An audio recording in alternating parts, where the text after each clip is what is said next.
પુરુષોત્તમ ભગવાનની જય. જય શ્રી કૃષ્ણ મિત્રો. ઉત્સવનો મહિમા ચેનલમાં આપનું સ્વાગત છે. મિત્રો, પુરુષોત્તમ માસના છઠ્ઠા દિવસે આપણે છઠ્ઠા દિવસનો પુરુષોત્તમ માસ કથા અધ્યાય 6 અને છઠ્ઠા દિવસની વગર દીકરે વહુની વાર્તા સાંભળીશું. અધ્યાય 6 આ મુજબ છે. જેના શ્રવણ માત્રથી પાવન થઈ જવાય એવી કથા સાંભળતા દેવર્ષિ નારદ પ્રભુ નારાયણને પૂછવા લાગ્યા, હે ભગવાન, ગરુડગામી શ્રી વિષ્ણુ મળમાસને ગોલોકમાં લઈ ગયા એ પછી શું બન્યું એની કથા કૃપા કરી અને મને કહો. ત્યારે ભગવાન નારાયણ બોલ્યા, હે નારદ, ગોલોકની દિવ્યતા, મણિમાણેક અને નીલમ પોખરાજ તથા રત્નજડિત મનોહર મંદિરની તેજસ્વીતામાં અંજાઈ ગયેલા મળમાસનો હસ્તગ્રહી અને આગળ આગળ ચાલતા શ્રી વિષ્ણુને દ્વારપાળોએ દંડવત પ્રણામ કર્યા. આગળ જતાં હજારો ગોપીઓની વચ્ચે ઊભેલા ગોલોકાધિપતિ શ્રી કૃષ્ણના દર્શન થયા. દર્શન થતાં જ શ્રી વિષ્ણુ અને મળમાસ બંને ગોલોકના પતિ સાક્ષાત પરબ્રહ્મ પરમાત્માની સ્તુતિ કરવા લાગ્યા. હે પ્રભુ, હે ભગવાન, આપ અજર અમર અજન્મા છો, જગત નાશવંત છો, તમે જ સાક્ષાત સત્ય સ્વરૂપ છો.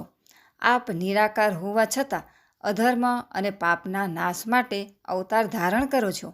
એવા અનંત સચ્ચિદાનંદ સ્વરૂપ સૃષ્ટિપતિને અમારા કોટી કોટી વંદન હો. મૃત્યુલોકના જીવ માત્રને સુખ સમૃદ્ધિ અને સંપત્તિ આપનારી આ સ્તુતિ સાંભળીને પ્રસન્ન થયેલા ગોલોકાધિપતિ ભગવાન શ્રી કૃષ્ણે વિષ્ણુ અને મળમાસ સામે દ્રષ્ટિ કરી. બિચારો મળમાસ કાપી રહ્યો હતો. એણે ધ્રુજતા હાથે ભગવાન શ્રી કૃષ્ણને પ્રણામ કર્યા. એની દીનહીન દશા જોઈને શ્રી કૃષ્ણે વિષ્ણુને પૂછ્યું, હે વૈકુંઠાધિપતિ, તમારી સાથે આ કોણ આવ્યું છે? એના મુખ પર ચિંતાના ગહન વાદળો શા માટે ઘેરાયેલા છે? આ લોકમાં પગ મૂકતા જ દુઃખ શોકનો અવશ્ય ક્ષય થાય છે, છતાં આને એવું તે ક્યું દુઃખ છે કે એના ગાત્રો કાપી રહ્યા છે? આ સાંભળી અને ભગવાન વિષ્ણુ અધિક માસ પર અત્યંત અનુકંપા ઉપજતા પોતાના શ્રીમુખે એની કથની કહેવા લાગ્યા, હે ગોલોકાધિપતિ, આ અત્યંત દુર્ભાગી એવો અધિક માસ છે. દારૂણ દુઃખથી પીડાઈ રહ્યો છે. એ દુઃખમાંથી મુક્તિ મેળવવાની આશા લઈ અને આપના શરણે આવ્યો. સૂર્યની સંક્રાંતિથી વંચિત અને અધિપતિ રહિત એવા આ માસને બધા ધિક્કારે છે. બધા જ પ્રાણીઓ, વનસ્પતિઓ, મહિનાઓ, તિથિઓ, નદી, નાળા, સરોવરો અને ધણી વિનાનો નકામો ચલીન ગણી અને મળમાસ એવા ધૃણાપાત્ર નામે બોલાવે છે. કોઈ દયાળુ જીવની પ્રેરણાથી એ પ્રથમ મારા શરણે આવ્યો હતો. મારા હૃદયમાં અનુકંપા જાગતા હું એને આપની પાસે લઈ આવ્યો છું. આપ ભવભય હારણ છો, કષ્ટ વિદારણ છો, અધમ ઉદાહરણ છો. હે ગોલોકનાથ, શરણે આવેલા આ અધિક માસનો શોક હરો. જે કોઈ જીવ આપના શરણે આવે છે એના સર્વે કષ્ટ કપાય છે. માટે આપનું બિરુદ જાળવી મળમાસનું દુઃખ હરો તો મારું આગમન પણ સફળ થાય. નારાયણ ભગવાન કહી રહ્યા છે, હે દેવર્ષિ, અધિક માસની આ વ્યથા કથા સાંભળીને ગોલોકાધિપતિ શ્રી કૃષ્ણ શું બોલ્યા એ હું તમને જણાવું છું. પુરુષોત્તમ માસ અધ્યાય 6 સમાપ્ત. બોલો પુરુષોત્તમ ભગવાનની જય. હવે આપણે પુરુષોત્તમ માસના છઠ્ઠા દિવસની વગર દીકરે વહુની વાર્તા સાંભળીશું. ત્રંબાવટી નામની નગરીમાં કપિલ શર્મા નામનો બ્રાહ્મણ રહે. એની પત્નીનું નામ ભક્તિ હતું. બ્રાહ્મણી બંને ઘણા ધર્મિષ્ઠ, સ્નાન ધ્યાન કરે, વ્રત ઉપવાસ કરે, બધી એ વાતે સુખી. પણ એક વાતનું એવું દુઃખ કે બધાય સુખ કડવા થઈ જાય. શેર માટીની ખોટ હતી. એવામાં પવિત્ર પુરુષોત્તમ માસ આવ્યો. સૌની સાથે બ્રાહ્મણીએ પણ વ્રત લીધું. બંને નદી કાંઠે જાય, સ્નાન કરી વાર્તા સાંભળે, આખો દિવસ પ્રભુ સ્મરણ કરે અને રાત્રે ભોંય પથારીએ સૂવે. બંનેની ઉંમર થઈ ગયેલી, ઘરમાં કામ કરનાર કોઈ ન મળે. બ્રાહ્મણી વિચાર કરે કે દીકરો હોત તો વહુ આવત, એ ઘરનું કામ કરત અને હું પ્રભુનું ભજન કરત. એક દિવસ બ્રાહ્મણીએ પોતાના દિલની વાત પતિને કહી. બ્રાહ્મણ તો હસવા લાગ્યો. ગાંડી રે ગાંડી, દીકરો હોય એના ઘેર વહુ આવે, આપણે તો રહ્યા વાંજ્યા. આ સાંભળી અને બ્રાહ્મણી બોલી, દીકરો હોય એના ઘેર વહુ આવે એમાં શી નવાય? વગર દીકરે વહુ લાવો તો ખરા. માર્ગ હું દેખાડું. તમે ઉપડો ઉત્તર દિશામાં અને કન્યા શોધી કાઢો. કન્યાના મા બાપ પૂછે તો કહી દેવાનું કે દીકરો કાશીએ ભણવા ગયો છે. બ્રાહ્મણે પહેલાં તો હસી અને વાત ટાળી દીધી, પણ બ્રાહ્મણીએ તો હઠ લીધી, વહુ લાવો તો જ હા, નહીતર અન્ન જળનો ત્યાગ કરી અને પ્રાણ છોડો. આ તો શ્રીહથ. ભલભલા રાજાને માનવી પડે. બ્રાહ્મણ તો ઉપડ્યો વહુ શોધવા. ચાલતો ચાલતો રૂપાવટી નગરીમાં આવ્યો. એક બ્રાહ્મણના ઘેર રાતવાસો કર્યો. વાડું કરતાં કરતાં વાત નીકળી. બ્રાહ્મણે કહ્યું કે કાશીએ ભણવા ગયેલ દીકરા માટે હું વહુ શોધવા નીકળ્યો છું. દીકરો મહાજ્ઞાની છે. જે બ્રાહ્મણના ઘેર કપિલ શર્માએ રાતવાસો કર્યો હતો એને એક દીકરી હતી, કાચની પુતળી જેવી, અને ગુણનો પાર નહીં.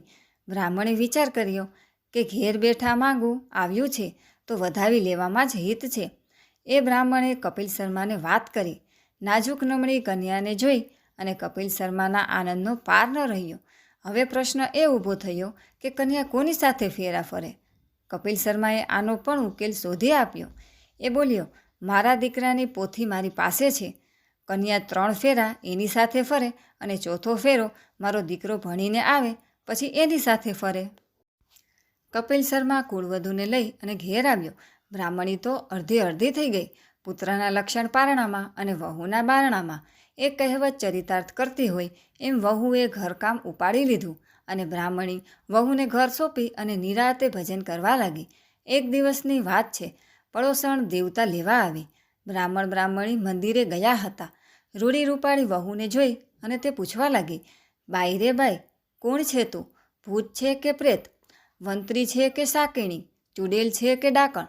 ત્યારે વહુ બોલી, હું ચૂડેલ નથી કે ડાકણ નથી, હું તો આ ઘરની વહુ છું. પડોસણ તો પેટ પકડી અને હસવા લાગી. પછી બોલી, કૌતુક જુઓ કૌતુક, વાંજિયાના ઘેર આવી વહુ. પડોસણની વાતથી વહુનું કાળજું વિંધાઈ ગયું. એ તો બોર જેવડા આંસુએ રડવા લાગી. બ્રાહ્મણીએ આવીને જોયું તો વહુ રાત્રે પાણીએ રૂવે છે. બ્રાહ્મણીએ વાત પૂછી તો વહુએ પડોસણ પાસેથી મારેલા મેણાની વાત કરી. આ સાંભળી અને બ્રાહ્મણી રોષથી બોલી, એ તો મુઈ છે જ નખોદણી. કોઈનું સુખ જોઈ અને એને સારું ન લાગે. દીકરા વગર જગતમાં કોઈના ઘેર વહુ આવી છે તે મારા ઘેર આવે. હું કાંઈ એવી ગાંડી ઘેલી છું? મારો દીકરો તો કાશીએ ભણવા ગયો છે. કાલે પાછો આવશે. ત્યાં સુધી તું ખા પી, પહેર ઓઢ, લે આ 7 ઓરડાની ચાવી. તમારે માણો વૈભવ ને કરો રાજ. પણ વહુ એક 7મો ઓરડો ન ઉઘાડતી. વહુએ કૂચીઓ લીધી. બીજે દિવસે બ્રાહ્મણ અને બ્રાહ્મણી નદીએ નાહવા ગયેલ. વહુ એક પછી એક ઓરડા ખોલવા લાગી. પહેલા ઓરડામાં મેવા મીઠાઈ, બીજામાં હીરના ચીર, ત્રીજો શણગારથી ભરેલો. આમ એક પછી એક 6 ઓરડા ઉગાડી અને જોઈ લીધા. પછી સાસુની ના હોવા છતાં 7મો ઓરડો ઉઘાડ્યો. અંદર નજર કરતાં જ એની આંખો અંજાઈ ગઈ. દિવ્ય તેજવાળો યુવાન દીવાના અજવાળે પોથી વાંચી રહ્યો છે.